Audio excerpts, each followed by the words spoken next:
50 nuances de conscience. Une lumière sur ton existence.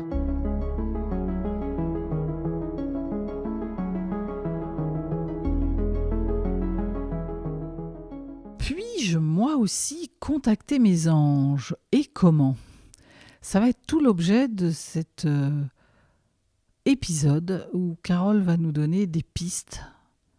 Pour cela, vous allez apprendre que oui, on peut tous contacter nos anges et il y aurait comme un processus, une méthode, en tout cas des façons de faire qui pourraient aider à cela. Je vous retrouve à la fin de l'épisode comme d'habitude.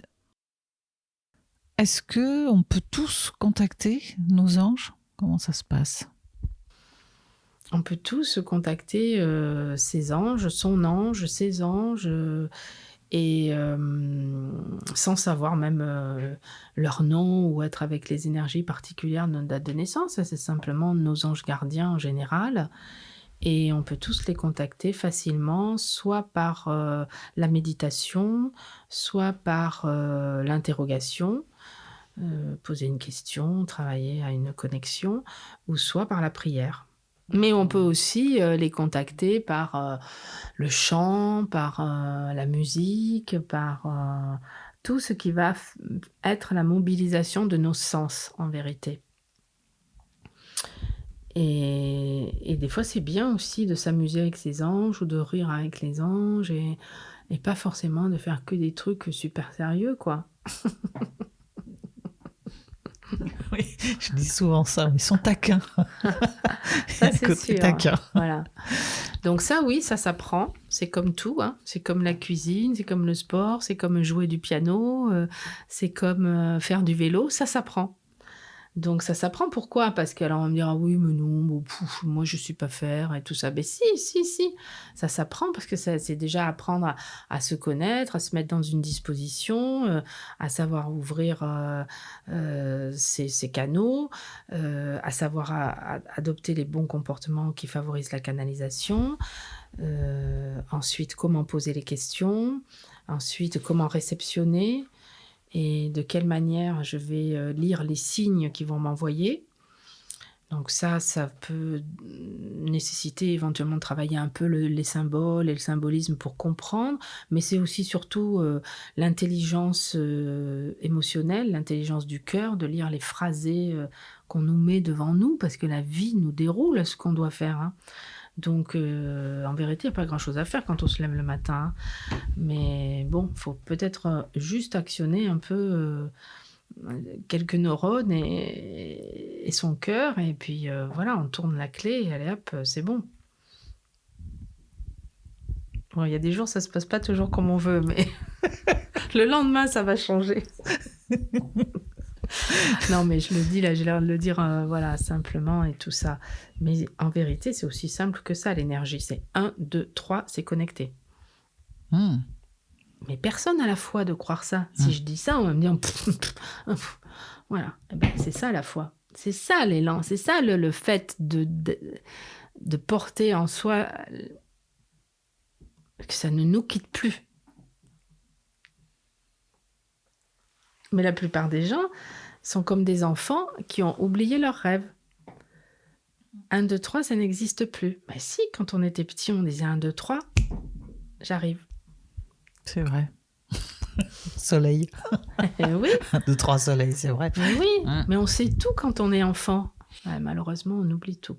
D'ailleurs, on connaît même toutes ses vies antérieures, on sait d'où on vient, on sait pourquoi on est arrivé, mais ça ne dure pas longtemps.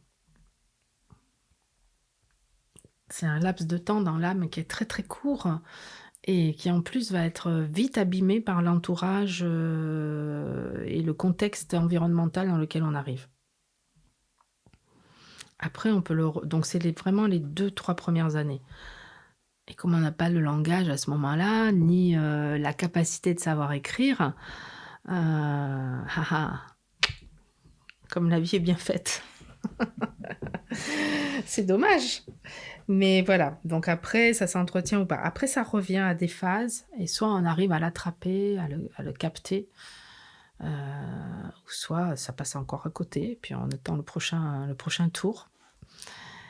Plusieurs fois, la vie nous resserre la capacité de le voir, hein, et parfois, on mettra toute une vie et voire même on le verra pas du tout, je sais pas, c'est comme ça.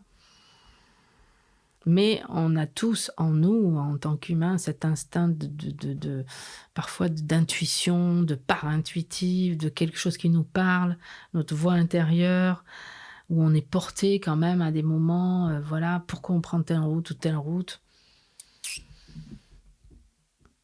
Il se pourrait bien que les anges aient affaire avec ça.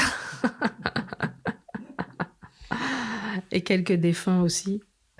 Donc voilà, mais après si on l'intègre très tôt et si on vit avec, c'est un formidable accompagnement tous les jours et dans la joie, dans l'humour, dans vraiment, uniquement dans l'émerveillement et je parle pas du pays de oui, oui, hein, dans ce que je dis, c'est vraiment vrai. On peut avoir des cadeaux, on peut avoir, des choses qui sont déposées pour nous, on a toujours du soutien, on n'est jamais seul où que l'on soit.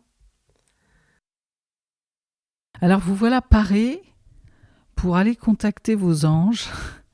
Bon, il y a vraiment une histoire de mise en condition, de questionnement, savoir qu'est-ce que je demande, comment. Je vous invite à aller réécouter les épisodes précédents qui donnent aussi des pistes par rapport à ça. C'est vraiment un cheminement que vous faites au fur et à mesure des épisodes. Donc je vous invite à aller les réécouter pour certains parce que voilà, c'est une conversation qui a été découpée et il y a donc pas mal d'infos de droite, de gauche. On revient sur des choses comme on peut faire dans une conversation. Donc on a déjà évoqué les conditions pour obtenir des réponses. Là, c'est plus vous concernant. On peut tous contacter nos anges, notre ange. Voilà, ça demande d'être en accueil, d'être prêt, de se mettre en condition. Mais comme vous a expliqué Carole, ça peut aller très très vite. 1, 2, 3 soleils, ça marche. Moi, je me connecte, j'ai besoin d'un truc, ça part tout de suite. Dès lors que on est prêt, et puis ça, c'est comme beaucoup de choses, ça vient avec de l'entraînement, voilà, de la foi en soi, en la capacité à recevoir, et de l'entraînement. Plus vous allez le faire, plus vous allez être entraîné et plus ça sera facile et rapide. Donc, et puis il y a toute la question de, outre savoir qu'est-ce que je demande, d'être capable de décoder les réponses. Comment j'appréhende les signes et je comprends, je les interprète et je comprends ce qui m'a été donné. Et là, ça vient chercher pas mal de choses. Donc réécoutez l'épisode.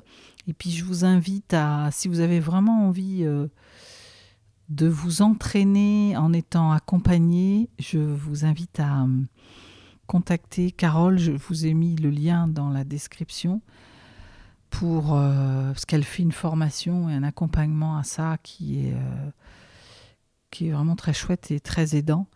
Ça peut vraiment aider. Moi, je me souviens que je me suis lancée au pendule pour avoir aussi une certaine forme de réponse. J'ai commencé comme ça parce que j'ai reçu un pendule en cadeau. Et j'ai pris une formation en ligne sur la radiesthésie. Et ça m'a vraiment aidée parce que ça m'a aidée à me lancer, à pas tomber dans certaines erreurs de comment on pose les questions, de comment j'interprète les réponses, de ne pas vouloir quelque chose absolument parce qu'on a la capacité de le produire et donc on va avoir la réponse qu'on attend mais on n'aura pas forcément la bonne réponse. Et ça a vraiment été quelque chose d'important pour me lancer. Et puis après, je me suis professionnalisée à force d'entraînement, de tests, voilà. J'ai fait du pendule avec toutes mes copines et puis j'ai vu un peu au fur et à mesure, j'ai affiné mon interprétation. Donc vraiment, je vous invite à aller voir, elle propose vraiment un programme intéressant.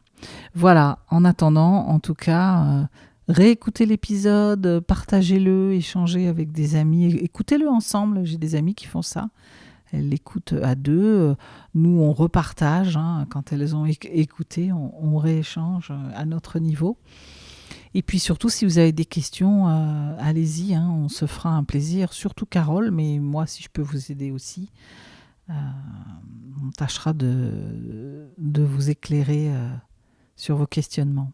Je vous remercie de nous avoir écoutés et de commencer à être de plus en plus nombreux à écouter cet épisode, voilà, cette série qui se lance, et je vous dis à très vite.